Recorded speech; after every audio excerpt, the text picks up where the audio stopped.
नमस्कार मित्रों। अयोध्या में श्री राम जन्मभूमि तीर्थ ट्रस्ट का जो मसला था, उसकी एक बैठक ने उस मामले को थोड़ा सा हल्का किया है। चंपत राय जो महासचिव रहे, जनरल सेक्रेटरी रहे, उनका इस्तीफा हो गया। उन पर लगातार दबाव बना हुआ था। जितनी चढ़ावा चोरी का मामला आया और तरह की चोरी का मामला आया, मिसमैनेजमेंट का मामला आया, एसओपी को ठीक करने का ठीक तरीके से नहीं लागू किया गया, ऐसे बहुत सारे मामले थे जिनको लेकर वो सवालों को घेरे में थे। और श्री राम जन्मभूमि तीर्थ ट्रस्ट की जो कल बैठक हुई, उसमें उनका इस्तीफा ले लिया गया। उनके साथ साथ अनिल मिश्रा जी का भी इस्तीफा दे दिया। तो क्या इससे ये पूरा मसला खत्म हो जाएगा? अभी एसआईटी की जो फाइनल रिपोर्ट है वो तो अभी आना बाकी है। इलेक्शंस भी होने वाले हैं फरवरी मार्च में उत्तर प्रदेश में, और देश भर में राम भक्तों और जो इस पूरे मामले की जांच को दबाव दे रहे थे ठीक से हो, उसकी बात। ट्रस्ट को लेकर क्या चल रहा है? क्या ट्रस्ट को भंग करने की बात थी, वो नहीं हो रहा क्योंकि जनरल सेक्रेटरी एक इंटरिम बना दिए गए हैं। ऐसे बहुत सारे मामले हैं जिन पर चर्चा करना जरूरी है। और दिल्ली और उत्तर प्रदेश की राजनीति अब भी गर्म है। कहीं कहीं बारिश भली हुई हो, लेकिन मौसम राजनीतिक गर्म है। इस सब मामले पर हमारे मित्र गंभीर पत्रकारों की दृष्टि से, मतलब जिस लिस्ट में मैं उनको रखता हूँ, उसमें सबसे ऊपर नाम आता है शीतल सिंह साहब का। वो उत्तर प्रदेश को, राम जन्मभूमि के मामले को वैसे भी लंबे समय तक देखते रहे, और अभी तो उन्होंने बहुत सारा इतना लिखा है, मुझे लगा कि किताब ही लिख दी है। तो तो उनसे समझेंगे। शीतल जी, बहुत बहुत प्रणाम, नमस्कार। तो आप माने ना माने, मेरे लिए तो द हॉट शीतल ही है। आपको, आपके दर्शकों को, सबको नमस्कार। आपका जो मनोहर चेहरा है, उसको देखकर आनंद मिलता है। धन्यवाद विजय जी, आप ऐसा कहते हैं, अच्छा लगता है सुनने में। सबको प्रशंसा अच्छी लगती है, हमको भी नहीं, धन्यवाद। हमको अच्छा लगता है मन से, इसलिए कहते हैं। तो सर, क्या हो धन्यवाद। रहा है? आपने फाइनली चंपत राय जी का इस्तीफा करवा लिया, तो क्या अब ये जो सो कॉल्ड क्लीशे आप चलाते हैं, दूध का दूध पानी का पानी, हो गया क्या? देखिए, मुझे ये पहले से अनुमान था, और ये वही वैसा ही घट रहा है कि ये मामला सिर्फ जो है चढ़ावे में चोरी करने वाले कुछ कर्मचारियों तक जाके खत्म कर लिया जाएगा। पुलिस भी उसी दिशा में काम कर रही है। उससे आगे की उसको अनुमति भी नहीं है, और उस तरह की कोई शिकायत भी उसके पास नहीं है। जो शिकायतें एसआईटी के पास है, एसआईटी उन शिकायतों पर आगे बढ़ती हुई कहीं मिल नहीं रही है, जो दूसरी चीजों से और गंभीर चीजों से संबंधित है। गंभीर चीजें वहां क्या है? चढ़ावा चोरी एक इंडिकेशन है कि अव्यवस्था थी, कुव्यवस्था थी, जिसमें चोरी जैसे अपराध छोटे कर्मचारी कर रहे थे, और जो प्रशासनिक ढांचा था वो अकर्मण्य था, या आप कहें कि मिलीभगत का मेरे पास प्रमाण नहीं है। अकर्मण्यता के लिए उनको स्वयं उन्होंने स्वीकार किया है अपनी बैठक में। जी, उसको शब्द अपने दिए हैं, उनके शब्द उनको मैं उनकी सहमति उन्होंने अपने होगी। तरीके से रखा शब्द को। हाँ, हमें जो दिख रहा है हम उसको यूं मानते हैं, क्योंकि जो तथ्य आए हैं सामने, जो चिट्ठी आई है ट्रेजरर महोदय की, वो बताती है कि किस तरह से संचालन हो रहा था। जो ट्रेजरर है वो कह रहे हैं कि वो कभी कभी जाते थे, वो किसी अकाउंटेंट को भेजते थे महीने में, जो वहाँ कागज वागज देखता था उनको बता दिया करता था।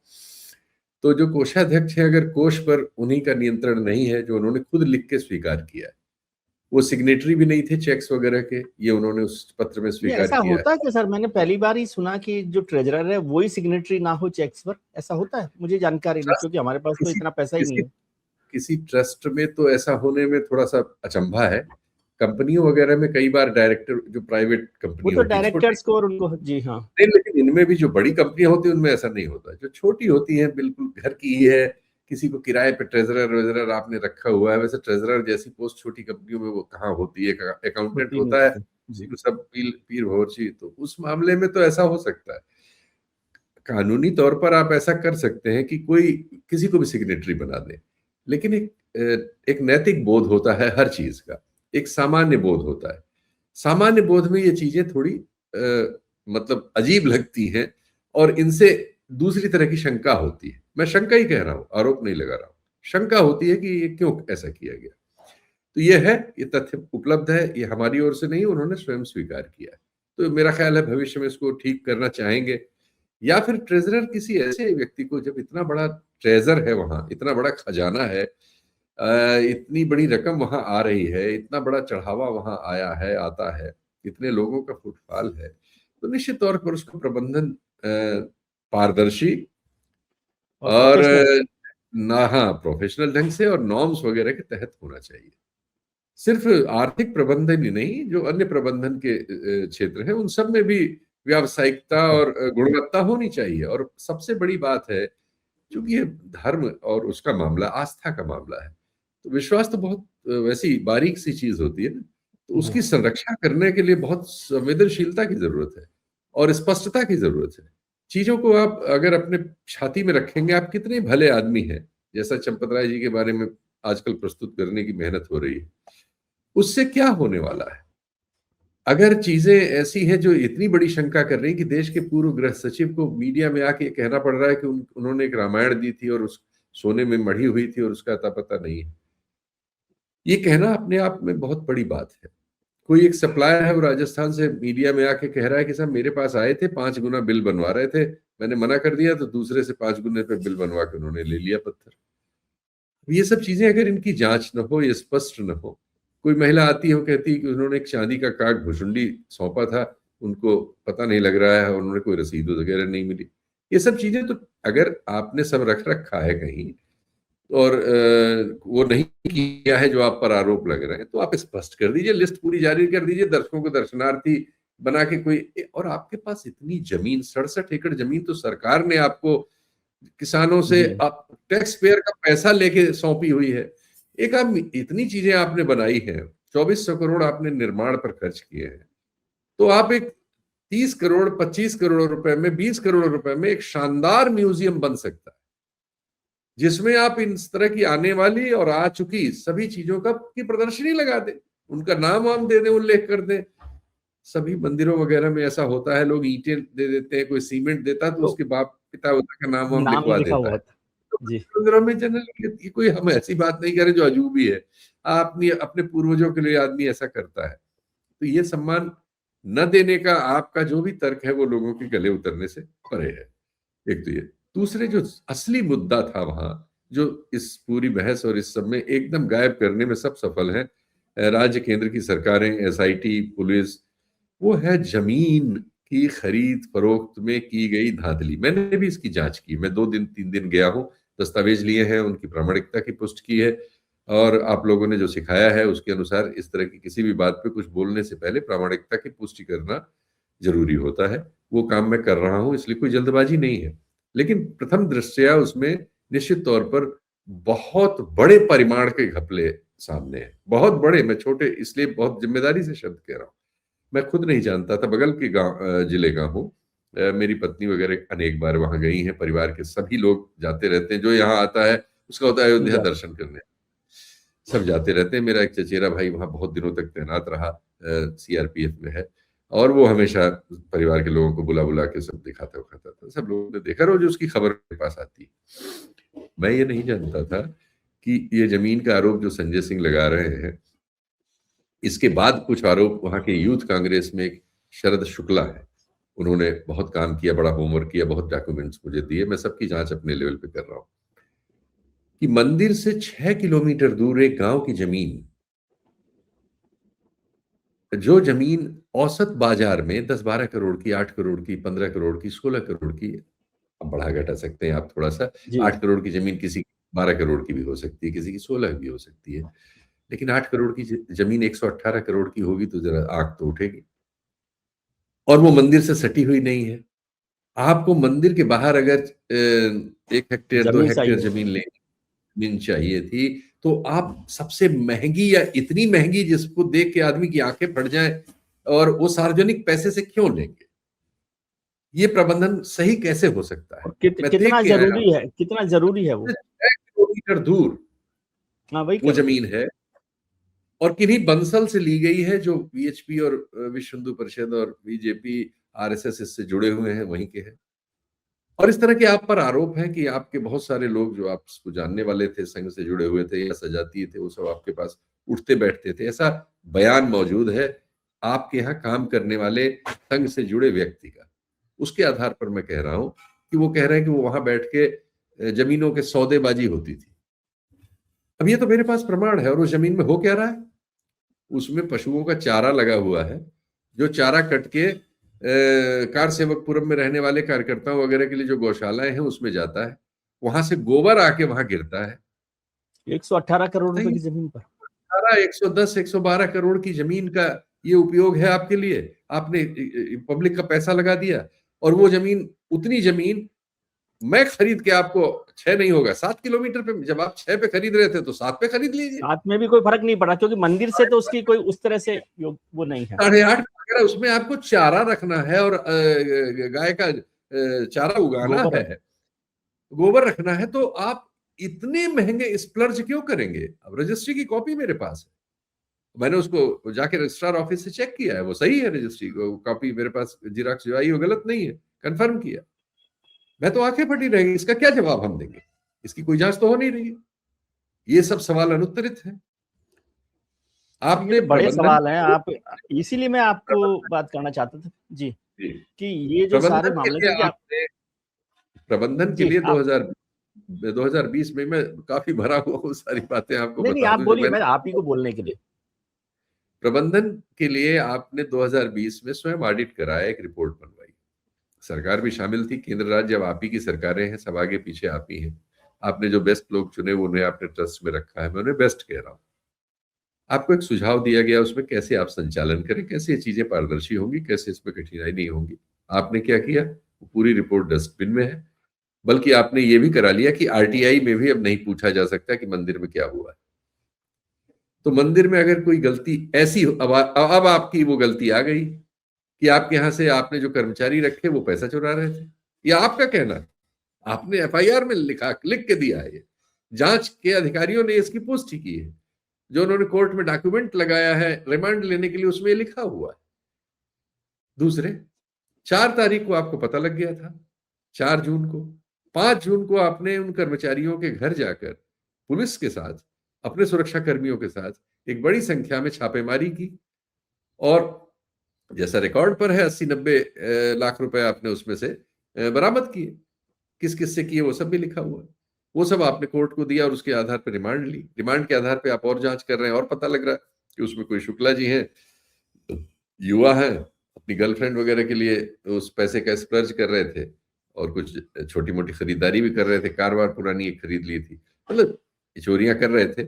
आपके पास वीडियोज है, आपने स्क्रूटनी की, एसआईटी ने भी अब उसकी पुष्टि कर दी है। कल से एसआईटी के द्वारा लीक ऑफिशियल बहुत सारे अकाउंट्स में जो क्राइम रिपोर्ट वगैरह करते हैं उत्तर प्रदेश में, उनके आ गए हैं, सब ट्विटर पे अवेलेबल है, एक तो फोटो भी अवेलेबल है। उसके अनुसार जो 5-6 प्रमुख हैं, 8 में से 5-6 प्रमुख हैं, 6, बाकी 2 की भूमिका पैसा वैसा उठाते हुए कुछ नहीं, क्योंकि वो काउंटिंग में थे नहीं। तो जो 6 लोग हैं उनके नाम आ गए हैं। तो उन लोगों के जरिए के घरों से आपने कुछ कैश और अन्य चीजें बरामद की, जिसको ये माना गया कि मंदिर से चुराया हुआ धन है, लाके उसको आपने लॉकर में रख लिया 5 तारीख को। लेकिन आपने पुलिस में शिकायत नहीं की। चोरी का धन हाँ, वीडियो में आपने देखा, अपने अपने सीसीटीवी फुटेज में, उसके आधार पर कर्मचारियों की निशानदेही आपको पता था, ये फलाना, ये फलाना आपके यहाँ काम कर रहा। उसके घर गए, घर से कैश बरामद किए, लाए, रख लिया लॉकर में, और शिकायत नहीं की। 3 दिन बाद आप बयान दे रहे हैं कि हम तो रेगुलर ऑडिट करते रहते हैं, कोई ऐसी चीज हमें नहीं मिली है। ये तो चंपत राय जी का 8 तारीख का बयान है। क्यों दिया आपने ऐसा बयान? आप बहुत भले आदमी हैं, आपका बहुत चरित्र उज्जवल है, लेकिन ये तो तथ्य है कि मेरा कहा हुआ नहीं, पुलिस की फर्द में लिखा हुआ है। पुलिस की फर्द जो 26 तारीख की है उसमें लिखा हुआ है कि ये धन और ये सामान मंदिर के लाकर से हमने बरामद किया, जो मंदिर में पहले से वहां से उनके घरों से बरामद करके लाके रखा गया था। तो आपने 8 तारीख को ये बयान क्यों दिया, अगर आप कुछ छुपा नहीं रहे थे? इन बारीक तथ्यों पर सीधे सीधे जाते हैं, जो जिनके साक्ष्य आधिकारिक तौर पर उपलब्ध है। आपने शिकायत नहीं की, हल्ला मचा, तो उसके बाद आपने एक राज्य सरकार ने एक एसआईटी गठित कर दी। बिना एफआईआर के एसआईटी होती नहीं है, सुप्रीम कोर्ट का जजमेंट है, पूरी सीरीज है इसकी कि कॉग्निजेबल ऑफेंस में, जजमेंट एकदम क्लियर है, कॉग्निजेबल ऑफेंस में कोई भी इन्वेस्टिगेशन पहले बिना उसकी एफआईआर होगी, उसके आधार पर इन्वेस्टिगेशन होगी। ये नहीं किया आपने। लगता है कि ये सब चीजें मिलजुल के हो रही थी कि चीजें धीरे धीरे डाई डाउन हो जाएंगी, दूसरी चीजें इनकी जगह ले लेंगी, ये प्रयास हो रहा था। ये सब संभव नहीं हुआ, तो एक दिन आपने कहा कि साहब एसआईटी की रिपोर्ट आ गई है, लीक किया रिपोर्ट क्या है किसी को नहीं पता, रिपोर्ट के बारे में स्पेकुलेशंस होते रहे। और उसके बाद शाम को आपने ट्रस्ट की ओर से ही एक एफआईआर की कुछ कर्मचारियों के खिलाफ। उन कर्मचारियों को आपने पहले से ही अपने यहाँ रख रखा था। वो 4-5 तारीख को उनके यहाँ से जब आप कैश लाए थे तो उनको भी पकड़ लाए थे। वो मंदिर परिसर में ही तब तक थे पिछले 20 दिन। 20 दिन बाद आपने उनको पुलिस को सौंप दिया, पुलिस ने उनको सीधे जेल भेज दिया, कोई पूछताछ नहीं की। इन सब चीजों पे किसी को कैसे यकीन होगा कि आप सब कुछ ठीक ठाक पारदर्शी कर रहे थे? ये तो तथ्यगत प्रामाणिक चीजें हैं। तो ऐसा लगता है कि आपने छुपाने की पूरी कोशिश की, जबकि ये सिर्फ चोरी का मामला सामने आया था। इसमें वो सब मामले नहीं आ रहे थे और नहीं अभी तक नहीं आए हैं कि क्या जो आरोप लगा है कि वो सामग्री जो भवन निर्माण के लिए ली गई विभिन्न जगहों से, उसमें 40-40% का कमीशन लिया गया। इसकी कोई जांच नहीं हो रही। जी, उसकी भी चर्चा हो इस रही है। बात की कोई जांच नहीं हो रही है कि भूमि के सौदों में जो बहुत सारा खर्च किया गया, जबकि एक बहुत बड़ी 67 एकड़ जमीन तो ऑलरेडी सरकार ने आपको दे दी थी, बिना कुछ लगा ही नहीं था। फिर भी आपको 50-60 एकड़ जमीन खरीदनी थी। मैं ये समझता था, यहां से मैं सच बता रहा हूं, मेरी अपनी त्रुटि है कि ये मंदिर से सटी हुई जमीनें होंगी, इसलिए महंगी हो गई होंगी और इसलिए इनको ज्यादा इतनी दाम पर ले लिया मंदिर ने कि मंदिर के आकार को बहुत विशाल कर रहे हैं, उसमें कुछ बनाना उनकी कल्पना होंगी, जो भी यूनिवर्सिटी बना रहे हो, कुछ कर रहे हो, पता नहीं क्या कर रहे हो, जो भी उनकी, क्योंकि उन्होंने कभी स्पष्ट नहीं किया। लेकिन मैं जब गया यहीं रहने के बावजूद, इतने दिन बाद मैं इसकी जांच करने गया, तो मैं पा रहा हूँ 6 किलोमीटर दूर, 3 किलोमीटर दूर, 2 किलोमीटर दूर कुछ मंदिर से सटे हुए भी सौदे हुए, लेकिन बहुत सारे सौदे दूर दूर के हुए। तो आप तो किसी वहां से 10-12 किलोमीटर की परिधि में, सारा तो अवैध ही है, तो उसमें सस्ते से सस्ता सार्वजनिक पैसा है, आप पूरा एक गांव खरीद लेते, पूरा गांव आपको जमीन बेच देता। और आप जरूरत की भी बात है ना कि 100 एकड़ किस काम 200 के लिए एकड़ आपको खरीद, जरूरत। एक पूरा परिसर खरीद लीजिए भाई, और उसको 10, 12, 15, भैया 20 करोड़ में, 30 करोड़ में आ जाएगा। आप स्प्लर्ज कर रहे हैं, 150-200 करोड़ रुपए आपने जमीनों की खरीद पे 250 करोड़ उड़ा दिया, और उसको देखने पे लग रहा है कि ये क्या हो रहा है भाई, ये क्यों हो रहा है, ये क्यों हुआ है? तो और उसकी कोई जांच नहीं हो रही है। ये सब प्रश्न अनुत्तरित है, और जब तक ये सर, अनुत्तरित रहेंगे, हमारे जैसे पत्रकार तो इन पर सवाल करेंगे। इतना नहीं है। नहीं, ये बहुत महत्वपूर्ण सवाल है। मैं इसको और आगे बढ़ाना चाहता हूँ। एक चीज स्पष्ट कर दूं कि कल जब प्रेस कॉन्फ्रेंस की गोविंद देवगिरी जी ने, जो कोषाध्यक्ष हैं, तो उन्होंने कुछ चीजों की प्रदर्शनी कर दी, जो जैसे काकभूषण जी की बात आप कर रहे हैं, रामायण की बात कर रहे हैं। मैं उनका पक्ष भी रख देता हूँ कि भाई उन्होंने 3-4-10 चीजें, मुझे नहीं पता, जरूरी। वो रख दी कि भाई ये यहाँ पर है, कोई चोरी नहीं हुई है, कुछ नहीं हुआ। वो इशू तो मतलब एक तरह से खत्म हो। दो बड़े इशू पर मैं आपसे समझना चाहता हूँ, क्योंकि आप ग्राउंड लेवल पर भी गए हैं, वैसे भी आप बाइक सकते हैं। एक तो ये जमीनों की जो खरीद हुई, ये किन लोगों ने की और इसका फायदा कैसे किसने उठाया, यदि आपको समझ में आया हो तो। दूसरा, एक छोटा सा इशू को बड़े तरीके से बनाया जा रहा है, जो मुझे लगता है कि उसकी जरूरत नहीं थी, कि वो एक टिन्नू यादव साहब जो हैं, जिनका नाम पहले काफी चर्चा में आया, ये हुआ, फिर कहा गया कि वो तो अखिलेश यादव जी के जो भी हैं, जानकार हैं, मित्र हैं, सहयोगी हैं, विश्वस्त हैं, और उनको कुछ 100, 200, 500, 1000 बार फोन किया गया। वो आपको मैं देख रहा था कि आपने तो उस पर इतनी खोजबीन कर डाली है कि एसआईटी को आपकी मदद लेनी चाहिए। नहीं, एसआईटी नहीं, अब तो ये देखिए उपकरण ऐसे आ गए हैं, और कई हमारे मित्र जो है फैक्ट चेक वगैरह करते हैं। सबके फोन में आजकल गूगल वगैरह थोड़ा बहुत ये सहयोग कर देता है, जो आजकल नई तकनीक आ गई है कि आपकी खोज में पहले गूगल में एक एक चीज खोजनी पड़ती थी, फिर पीछे जाना पड़ता था। अब आप 5-6 प्रॉम्प्ट लिख देते हैं, वो ढूंढ देता है, कुछ गलत कुछ सही, आप उसको रीचेक कर लीजिए, जैसे हर चीज को रीचेक करना चाहिए, तो उसमें आप फिर नतीजे तक पहुंच जाते हैं। इस मामले की मैंने फॉरेंसिक जांच की है, और इसीलिए मैंने एक पोस्ट भी लिखी है, और मेरे पास सारी जी चीजें उपलब्ध है। अगर कोई जांच करेगा तो उसको मैं दे दूंगा, और नहीं करे तब भी ये जो मैंने लिखा है, मैंने लिख भी दिया है, उसको कोई दूसरी रिपीट जांच कर ले, वो नतीजा मिल जाएगा, मिलता जुलता नतीजा आ जाएगा। नंबर एक, तो कल से एसआईटी की रिपोर्ट पर कम से कम उत्तर प्रदेश के 3-4 क्राइम रिपोर्टर्स ने, जो भास्कर और अन्य जगहों पर, प्रतिष्ठित जगहों पर है और जिम्मेदार है, मैं जानता हूं कि वो ज्यादातर 90% से ज्यादा बार मैंने उनको सही ही पाया है, बल्कि उससे भी ज्यादा बार, बहुत जिम्मेदार लोग, उन्होंने एसआईटी के कुछ डिटेल्स लीक की हैं कि एसआईटी ने जो जांच की थी प्रिलिमिनरी, उसके अनुसार टिन्नू यादव काउंटिंग में कभी अंदर नहीं रहे। टिन्नू यादव का नाम ही नहीं है इस पूरे प्रकरण में। 6 लोगों का नाम है वो 6 लोगों में टीनू यादव नहीं है, एक दूसरा यादव है वो है, और 5 अन्य लोग जिनकी जांच हो रही, जिनको हाँ, अभी उसमें रिमांड क्या पर भी लिया गया। SIT में नहीं है, SIT में नाम नहीं है उनका, टिन्नू यादव का, या एसआईटी ने FIR में उनको, नहीं एसआईटी की रिपोर्ट में, एफआईआर में तो नाम है उनका 8 लोगों है? का। हाँ जी। एसआईटी एसआईटी की रिपोर्ट में जो प्रिलिमिनरी रिपोर्ट सबमिट की गई थी, जिसके बाद कहा जाता है कि एफआईआर हुई, उस रिपोर्ट में टिन्नू यादव की इस मामले में किसी भूमिका का कोई उल्लेख नहीं है। इसको इस तरह से कहना ज्यादा बेहतर होगा। जी जी। टिन्नू यादव लेकिन उसमें अपराधी नहीं है, ये मैं नहीं कह रहा हूं, और मेरे पास इसका कोई प्रमाण भी नहीं। एसआईटी की रिपोर्ट में लिखा हुआ है कि जिन लोगों ने रुपया चुराने का जो काम किया, उस टोली में 6 लोग हैं, उन 6 में टिन्नू यादव का नाम नहीं है। नंबर 1। नंबर 2, अब आता है कि एक अफवाह जो 3 जुलाई की रात में पैदा की गई और बड़ी हो गई, इतनी बड़ी हो गई कि उस पर एक बीजेपी के राष्ट्रीय प्रवक्ता अजय आलोक ने पुष्टि कर दी उसकी, यानी उस पर बयान दे दिया, और एक सांसद निशिकांत दुबे जो काफी चर्चित रहते हैं, उन्होंने भी ट्वीट उस पर कर दिया, और हजारों अकाउंट्स ने उसको 2 दिनों में, 4, 5, 6 में, 3 दिनों में इतना फैला दिया कि उसको करीब 11 करोड़ से ज्यादा लोग, जब मैं फॉरेंसिक जांच कर रहा था तब ये संख्या थी, ये अनुमानित संख्या है, इससे बहुत ज्यादा भी हो सकती है और थोड़ी बहुत कम भी हो सकती है। तो ये, सॉरी, ये हाँ, ये है सोल फैक्ट्स नाम का @सोल फैक्ट्स अकाउंट है। ये जैसा राइट विंग के अकाउंट्स अपने बारे में लिखते हैं कि वो हिंदू समाज के हैं, ये है वो है, वो सब इसमें लिखा हुआ है।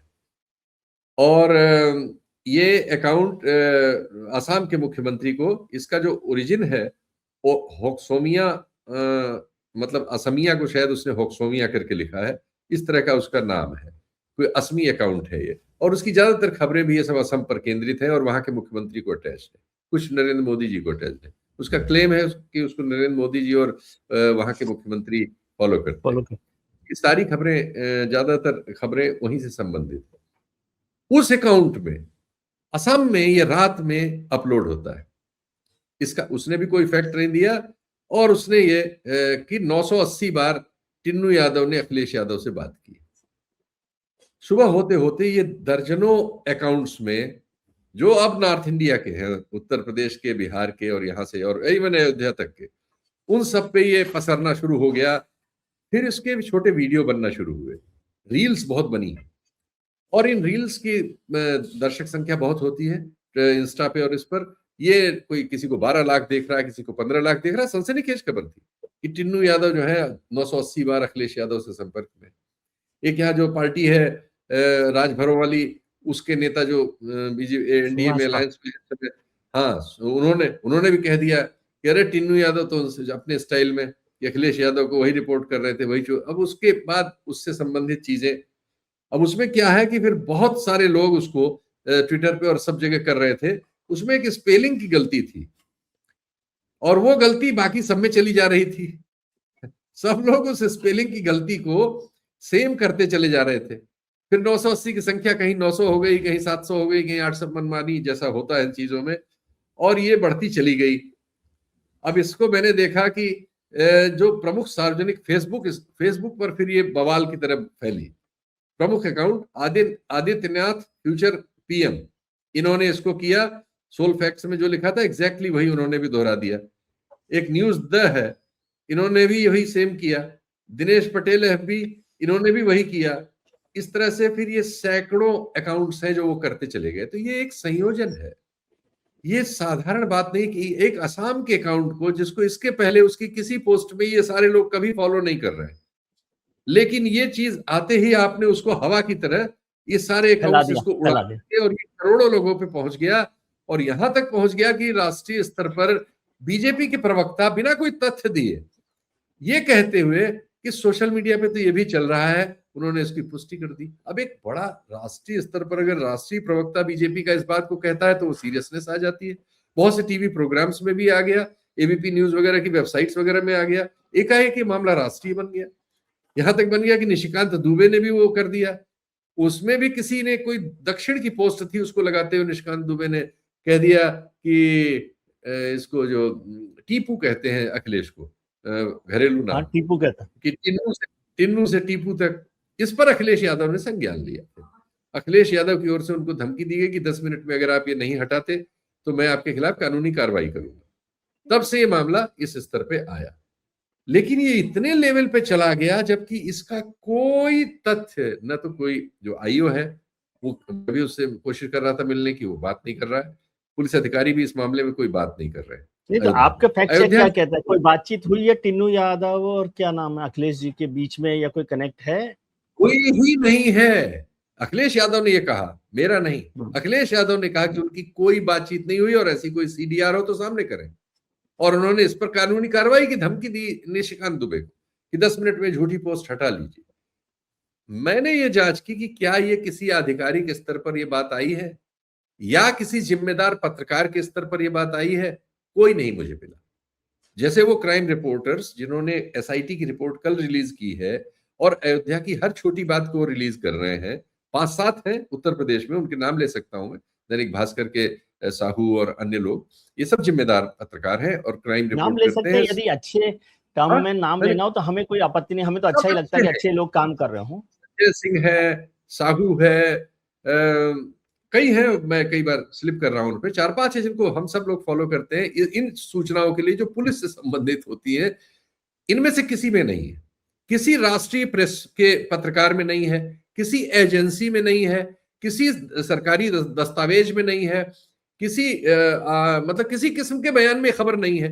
असम के एक अकाउंट में है, शुरुआत वहां से, उससे पहले किसी ने नहीं किया है। उसका समय भी है मेरे पास, मैंने दिया है कि 3 तारीख की रात 23 बज के यानी 11 बज के कुछ मिनट पे वो ट्वीट हुआ है पहला। ट्वीट हुआ। ये तो ये कोई भी डिजिटल कोई भी किसी भी इस पे डाल एआई पे डाल के पूछ सकता है कि ये सूचना सबसे पहले किस सोशल मीडिया अकाउंट पर आई, कहां से आई है, ये जानकारी आई कहां से, सोर्स आप ढूंढते ना। तो सोर्स जो इसका है वो सोल फैक्ट्स नाम का एक अकाउंट है जो आसाम का अकाउंट है, उसकी बाकी सारी पोस्ट वहां से संबंधित है। उसको फॉलो करने वाले आसाम के चीफ मिनिस्टर मोदी जी हैं जैसा वो कहता है, और सारी उसकी ज्यादातर चीजें वहां, एकाएक वो अयोध्या पर पोस्ट कर रहा है और सीधे एक ऐसी रहस्योद्घाटन कर रहा है जिसको अयोध्या में कोई नहीं कर पा रहा है, लखनऊ में नहीं कर पा रहा है, दिल्ली में नहीं कर पा रहा है, कोई एजेंसी नहीं कर रही है, वो कर रहा है। और उसको फिर फॉलो करते हुए एक पूरी सीरीज चल रही है जो फिर पहुंच के बीजेपी के लीडर्स तक पहुंच जाती है। तो ये एक जो मुझे मैं जिसको आरोपित कर सकता हूं कि ये एक प्रचलन मुझे लगता है कि एक अफवाह को डायवर्जन करने के लिए एक रियलिटी जैसी चीज में बदल दिया गया और करोड़ों लोगों ने उसको सही मान लिया। अच्छा, मुझे ये उत्तेजना क्यों हुई? हुई हो कि टिन्नू यादव को लेकर, मैं अयोध्या में जिन चीजों पे मैं भी मार्क कर रहा हूं उसमें टिन्नू यादव के रोल को लेकर, तो मुझे ये शंका हो रही थी कि टिन्नू यादव में यादव लगा हुआ है, इस वजह से इसकी पिटाई हो रही है। हो रही है। और इसको इस पर मैंने फेसबुक पे पोस्ट भी लिखी थी, मीडिया में भी सबसे कहा था, मैं लगातार इसको देख रहा था और फिर मैंने टिन्नू यादव के बारे में पता लगाया। तो उस पर सबसे पहला आरोप लगा कि उसका लखनऊ में एक फ्लैट है जो उसने लिया है चोरी के पैसे से और उसके नीचे फॉर्च्यूनर खड़ी है। शुरुआती आरोप पहले 3 दिनों की है। मैंने उसकी पड़ताल करने के लिए वहां एक स्थानीय जो भी हमारे संपर्क है, संवाददाता मतलब अच्छे जर्नलिस्ट पत्रकार लोग हैं हैं। जिन्होंने सबसे पहले इस घटना को जिन्होंने ब्रेक किया, उनमें से वो 2 लोग भी शामिल हैं। उन पर मैंने एक कार्यक्रम भी किया कल, मैं जाके उनके घर, बहुत साधारण घरों में रहते हैं, अच्छे लोग हैं, वकील भी हैं, उनको और अन्य लोगों को लगाया कि मुझे इसका फैक्ट चाहिए, इसके फ्लैट की डिटेल और फॉर्च्यूनर का नंबर वगैरह चाहिए, फोटो वोटो हो तो जरा मुझे दीजिए। वहां जाके मुझे पता लगा कि उसके पास ऐसी कोई संपत्ति नहीं।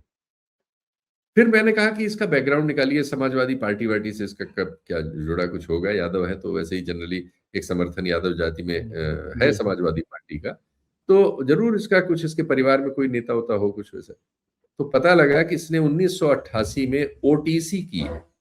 आप तो बहुत अच्छी तरह से जानते हैं ओटीसी का मतलब क्या है, इसको समझा दीजिएगा। उसने 1988 में ओटीसी की हुई है और 1992 से वो विश्व हिंदू परिषद में लगातार काम कर रहा है। यहां तक कि कम से कम दर्जन भर बार वो कागजात लेकर अयोध्या से विश्व हिंदू परिषद द्वारा प्रोवाइड किए गए हवाई टिकट पर कागजात वगैरह पहुंचाने कोर्ट के लिए दिल्ली आया है। ये उसका रोल है, वो लगातार इनके कार्यक्रमों में तब से साथ साथ है और मतलब मंदिर के शुरुआत से ही वो वहां एम्प्लॉय के तौर पे भी है और जीवन में कुछ अतिरिक्त कमाने के लिए वो 3 व्हीलर चलाता उलाता भी था। उससे उसने 2008 में अयोध्या शहर में एक घर में तो रहता है जो सामूहिक है उसका, दूसरे में उसने कुछ जमीन खरीदी थी 2008 में, छोटा प्लॉट है, उस जमाने में उसका कोई तब तो ये स्थिति थी नहीं, उस पर 2014-15 में उसने कुछ कमरे बनवा लिए हैं जिसको उसने किराए पर दे रखा है। बहुत से विद्यार्थी जो है उसमें तख्ते पड़े हुए हैं कमरों में, और उसमें वो विद्यार्थी रहते हैं। 3,000, 2,500, 3,500 के आसपास किराया, तो करीब 35-40 हजार रुपए उसके पास किराया आता है। तो उसकी आय के दो स्रोत हैं, एक उसे जो तनख्वाह मिलती है मंदिर के काम में जिस पद पर वो है, दूसरे किराया आता है। और पहले उसकी आय के दो स्रोत ये थे कि जब किराया नहीं आता था तो 3 व्हीलर चलाता। ये उसकी बैकग्राउंड में थी। उसका कोई फ्लैट नहीं मिला आधिकारिक तौर पर, मतलब भास्कर वालों ने भी जांच की थी, अन्य लोगों ने भी, और कोई फॉर्च्यूनर नहीं मिली उसके नाम से, ये तो क्लियर हुआ। उसकी उसकी चर्चा भी बंद हो गई उसके बाद। अब उसके बाद ये नई चर्चा आ गई कि वो इससे, तो मैंने पाया कि वो तो आरएसएस का आदमी है, यादव होने के ओटीसी का अलावा मतलब मैं बता दूं कि ओटीसी का मतलब है कि जो लोग केवल शाखा में ही स्वयंसेवक नहीं रहे, वो लंबे समय तक काम करने के बाद ट्रेनिंग जो होती है संघ की, उसके जो फर्स्ट ईयर सेकंड ईयर होता है उसका पूरा प्रशिक्षण का मतलब जो ज्यादा गंभीर लोग होते हैं संघ के साथ जुड़ने के लिए, वो लोग, क्योंकि ओटीसी में आप सीधे नहीं जा सकते हैं, उसमें लंबे समय तक जब आप शाखा में जाते हैं और काम और भी जो काम शाखा संघ के होते हैं वो करने के बाद आपको ओटीसी में भी एडमिशन मिलता है। जी, तो ये उसका बैकग्राउंड है। फिर उसकी पत्नी का एक बयान, एक किसी वीडियो उसने शायद यूट्यूबर ने लिया था, वो डिटेल मैंने बयान देखा, उसमें भी उसने संयोग से जो चीजें मैं पता कर चुका था लगभग वही पुष्टि वही उसने होता भी है। की। और दूसरे उसने ये बताया कि हमको तो साइकिल वाले बिरादरी के लोग ताना मारते थे कि तुम संघी हो और राम यादव भक्त हो होकर और भी ये हो, संघी। और आज हमको यादव होने के नाते सब एक हमारी जात, उसने अपने हिसाब से कहा, यादव नहीं कहा जातवाद हमारे साथ हो रहा है। तो मतलब ये, अगर ये संगठन इस तरह का है, मैं बहुत ही नर्म भाषा में कहना चाहता हूँ कि जो आदमी आपके लिए 40 साल से काम कर रहा हो, 35 साल से काम कर रहा हो, आपके साथ रहा हो, सिर्फ आप उसकी जाति देख के उसकी हत्या कर देंगे, एक झूठा कैंपेन चलाएंगे, और आपकी राष्ट्रीय पार्टी पार्टी का प्रवक्ता, उसको शर्म आनी चाहिए। अगर ये आदमी कल निर्दोष होता है, जैसा कि होगा मुझे लग रहा है, या इसका दोष बहुत छोटा कोई निकलेगा, लापरवाही वगैरह, कहीं मुंह दिखाएंगे आप? आपके बच्चे विदेशों में पढ़ते हैं, निष्कांत दुबे आपके भी और अजय आलोक आपके भी। एक गरीब आदमी को आपने इस तरह से प्रताड़ित किया, शर्म आनी चाहिए आप। मैं उसकी गरीबी और उसकी स्थिति, कैसे मेहनत करके उसने अपना ये सब बनाया, आप उसे नष्ट कर देते हैं। हर मामले में आप यही करते हैं।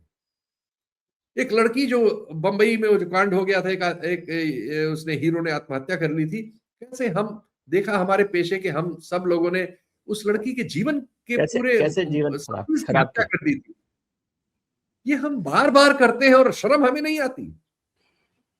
सिर्फ वो यादव है इसलिए हम उसे पैरालाइज करते चले जा रहे हैं, किसी तथ्य की कोई जांच नहीं कर रहा है। मुझे गुस्सा इसलिए आ रहा है, ये जो जांच मैंने की, मैं यादव नहीं हूं, और मैं खैर किसी जाति वगैरह में यकीन नहीं करता, आपको लेकिन मुझे इस पे कोप होती कि अगर किसी को इस बात के लिए सजा दी जाए कि उसने किसी ऐसे कुल में जन्म लिया है जिसमें यादव लिखा जाता है, तो भाई मैं तो बर्दाश्त नहीं कर पाता, मुझे ये अजीब लगता है। और कभी, और जनरली मैं यार साधारण लोगों को हम तो इस पर चर्चा इस गुनहगार तरह से नहीं ठहराने करते से हैं। पहले 3 बार सोचना चाहता हूँ। हम इस पर चर्चा उस तरह से करते नहीं, हम लोगों की आदत में नहीं है। ठीक है, आप तो हाँ, हमेशा विस्तार आपसे से बात एनालिसिस होती है। करते हैं इसलिए, लेकिन मैं तो खैर जाति पर जाता नहीं। नहीं, मैं एक सवाल मैं तो चौंक गया, थोड़ा बहुत नहीं, आपकी ओटीसी को बात मैं भी ठीक है। जानता हूँ जी, कि जो बिल्कुल ठीक आदमी बात है। ओटीसी करके आपके साथ 1988 से लगा हुआ है, मतलब विचारधारा से आपके साथ है, वो अपने कुनबे वाली राजनीति में नहीं गया, आपने बिना प्रमाण के उसकी एकदम हत्या कर दी। हो सकता है इसमें चोरी के पैसे में उसने भी पैसे लिए हो सकता है उसने इसको हेल्प की हो, ये कल जांच में निकले, उसके गुनाह की जो सजा होती हो वो ले। लेकिन आप जो नए गुनाह उस पर आयद कर रहे हैं, जो गुनाह उसने किए नहीं है, और ये इसलिए कर रहे हैं कि ये जो बड़े बड़े गुनाह हैं वो छुप जाए, कि 110, 118, 115 करोड़ की जमीन ऐसी ले ली गई जो जमीन आप 15 करोड़ में ले सकते थे, इन चीजों को छुपा लिया जाए। नहीं सर, इसको मुझे थोड़ा सा समझाइए। मैं फिर उस सवाल पर आना चाहता हूँ, जमीन वाले पर, क्योंकि ये जमीन वमीन का काम आप भी लोग देखते हैं, बड़े लोग, हमें तो पता नहीं आ, कि कैसे खरीदी जाती है और क्या होता है। लेकिन मुझे समझाइए कि इसमें कौन लोग इन्वॉल्व है, किसका फायदा सीधे हुआ और क्यों ऐसा किया गया। क्योंकि मैं शुरू से इस बात पे कर रहा हूँ कि ये चोरी तो हो गई होगी, 80 लाख की नहीं तो मान लीजिए 10 करोड़ की हो गई 1 करोड़ होगी। की, हाँ, जो 4 भी करोड़ है, की मैं होगी। 10 करोड़ तक एक सोच लिया। लेकिन ये जो नहीं, जमीनों नहीं, का मामला है, और उसके अलावा जब आज मैं वो देख रहा था कि ट्रस्ट की रिपोर्ट में कहा गया कि 2340 करोड़ या समथिंग मंदिर निर्माण में खर्च किया गया है, और कुछ लोगों ने 40% की कमीशन की बात की है। तो ये तो 2 बड़े मामले हैं ना, उस पर चर्चा होना जरूरी है ना, और उसको हमने छोड़ रखा है। आपने भी वही पकड़ लिया मर्म। तो दरअसल जिस पर चर्चा होनी चाहिए, जो सचमुच में गुनाह नजर आता है, चोरी भी गुनाह है, लेकिन ये तो बहुत बड़ा विश्वासघात है। अगर आपने सार्वजनिक धन का इस तरह, आप चूंकि अधिकारी थे वहां, अगर इसमें मैं अगर लगा रहा हूं, इसकी मैं सिर्फ यही मांग कर रहा हूं कि इससे शंका पैदा होती, जो तथ्य हमारे पास है, जो आपके कार्यक्रम में मैंने प्रस्तुत किए, कि मंदिर से 6 किलोमीटर दूर अगर आपको किसी गांव में जमीन ही खरीदनी थी, तो आप 7 किलोमीटर में भी ले सकते थे, या 6 किलोमीटर में उसके आसपास। अब मेरे लिए चिंता की बात यह है कि मंदिर के पास 1-1.5 किलोमीटर की जमीनें अभी कर्नाटक का एक ग्रुप, जिसको बताया जा रहा है कि गोपाल राव जी के जरिए आया, उसने उसकी 1/8 कीमत पे खरीदा है। तो 2021 में जो मंदिर के चीज आप पास में, मंदिर के पास में, वो सब भी दस्तावेज मेरे पास आ गए, पुष्टि मैं करा रहा हूं, पुष्टि आते ही उनका डिस्क्लोजर करूंगा। एक मुनियप्पा करके हैं सज्जन, इतना नाम आ गया है, वो गवाह है 2-3 जगह, और एक अन्य लोग हैं, 2 लोगों ने मिलकर ली है ये जमीनें। इस जमीन से जो 6 किलोमीटर दूर एक गांव की खेतीहर जमीन है, उसकी तुलना में 1/8 दाम पे खरीदी गई है। क्या कहेंगे इसको? नहीं, लेकिन क्या आपने जो जमीनों का मामला देखा, उनकी खरीद में कौन व्यक्ति ट्रस्ट का शामिल है, ये आपको सामने आया कुछ? सब दस्तखत चंपत राय जी के हैं उन सारे कागजों पर। उसमें एक और शिकायत हो रही है कि ये जमीनें रामलला, इसमें पार्टी थे सुप्रीम कोर्ट में और सब जगह, रामलला के नाम होनी थी, ट्रस्ट के नाम करते ही ये लोग कह रहे हैं कि संघ के हाथ में चली गई। संघ के पास वहां 4-5 आवासीय भवन है, साकेत निलयम करके है, कारसेवकपुरम है, एक बीकापुर में बन रहा है, एक अन्य है जो एक स्कूल के नाम पे था, मैं देख के आया हूं, उनके चित्र है मेरे पास। यानी उनके पास कहा जाता है कि करीब 1000 कमरों की व्यवस्था है, जिसमें उनके लोग, और बहुत सारे सरकारी वो बन गए हैं अब, जिसमें भी उन्हीं के ज्यादा लोग रहते हैं। सरकारी बहुत सारे गेस्ट हाउसेस बन गए हैं इस बीच। बहुत पैसा सरकार ने भी करीब 50,000 करोड़ अयोध्या में इन्वेस्ट किया है, विभिन्न किस्म के इंफ्रास्ट्रक्चर। वो एक अलग कथा है, उस डाइवर्ट हो जाएगा, इसलिए मैं यही रहना चाहता हूँ। तो मतलब संघ के पास वहां एक बड़ा इंफ्रास्ट्रक्चर है। 1000 अगर हाइपरबोल हो तब भी 250-300 कमरे, 400 कमरे उनके पास है, जिसमें उनके कार्यकर्ता और अन्य लोग ठहरते हैं, आते जाते हैं, रुकते हैं, सब व्यवस्था है खाने पीने सबकी। तो ये आरोप लग रहा है, और कल उनके मुंह से निकल गया, जो नए इस समय जिन कार्यवाहक आए हैं, कि जो संघ की नीतियां हैं, फिर उन्होंने कहा नहीं, जो ट्रस्ट की नीतियां हैं। ये भी वीडियो चल रहा है।